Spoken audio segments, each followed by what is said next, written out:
ഇനി ഫാത്തിഹ ഓതിക്കൊണ്ടിരിക്കുമ്പോഴും കഴിഞ്ഞാലുമുള്ള സംശയം അങ്ങനെ ഉണ്ടായാൽ എന്താണ് അതിന്റെ വിധി എന്നതാണ്.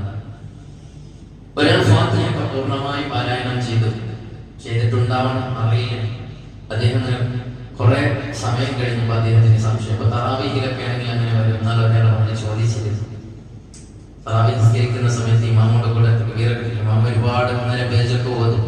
ആ ഓതുന്ന അവസരത്തിൽ ഒരു സംശയം, ഞാൻ ഫാത്തിഹ ഓതിയ, എനിക്ക് ഫാത്തിഹ ഞാൻ ഓതിയില്ലേ എന്നൊരു സംശയം വരാം, സ്വാഭാവികമാണ്.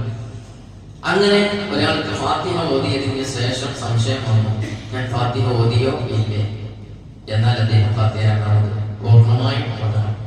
കാരണം അവിടെ ഇല്ല, അതുമാണ് വിധി. ഇല്ല എന്നതാണ് അവിടെ വിധി. ഫാത്തിഹ ഓതാതിരിക്കുക എന്നതാണ് വിധി. അതുകൊണ്ട് വീണ്ടും അദ്ദേഹം ഫാത്തിഹ ഓതണം.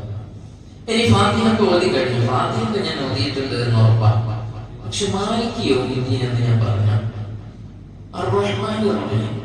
അത് വിട്ടുപോയോ എന്നൊരു സംശയം. ആ സംശയം ഒരു പ്രശ്നവുമില്ല. അദ്ദേഹം ഫാത്തിഹ ഇനി ഓതുകയോ നടക്കുകയോ ഒന്നും ചെയ്യേണ്ടതില്ല. എന്നാൽ ഇനി ശ്രദ്ധിക്കേണ്ടത്, ഫാത്തിഹ ഓതിക്കൊണ്ടേ ഇരിക്കുകയാണ്. അതിനിടയിൽ അദ്ദേഹത്തിന് ഒരു സംശയം. ഫാത്തിഹ ഓതിക്കൊണ്ടിരിക്കുകയാണ്, മാലിക് യൗമിദ്ദീൻ എത്തിയപ്പോഴാണ് അദ്ദേഹത്തിന് അർ-റഹ്മാനിർ റഹീം എന്ന് ഞാൻ ഓതിയോ എന്ന് സംശയം. എന്നാൽ അദ്ദേഹം അർ-റഹ്മാനിർ റഹീമത്തിൽ ഇങ്ങോട്ട് ഓതണം. അവിടെ ശ്രദ്ധിക്കേണ്ട ഒരു കാര്യം കൂടെയുണ്ട്. ഒരാൾ ഗൈറുൽ മഗ്ദൂബ് അല്ലെങ്കിൽ മാലിക് യൗമിദ്ദീൻ അവിടെ നിന്ന് ഇങ്ങനെ സംശയം, ബിസ്മി ഓതിയോ ഇല്ലേ എന്ന് സംശയം. ആ സംശയത്തോടു കൂടെ ഇങ്ങനെ ഫാത്തിഹ പൂർത്തിയാക്കി. എന്നാൽ അദ്ദേഹത്തിന്റെ ഫാത്തിഹ പരിഗണിക്കൂല.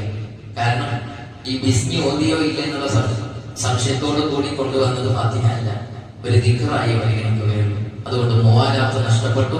നേരത്തെ ഫാത്തിഹ സ്വീകരിക്കണമെങ്കിൽ മുവാലാത്ത് നിർബന്ധമെന്ന് എന്ന് നാം പറഞ്ഞിരുന്നു. അത് നഷ്ടപ്പെട്ട കാരണത്താൽ അദ്ദേഹം ഫാത്തിഹ മടക്കി ഓതണം. ഇതാണ് പ്രധാനമായ മസലകൾ. ഇനി ഫാത്തിഹ ഒരാൾക്ക് അറിയില്ല എങ്കിൽ അയാൾ എന്ത് ചെയ്യും?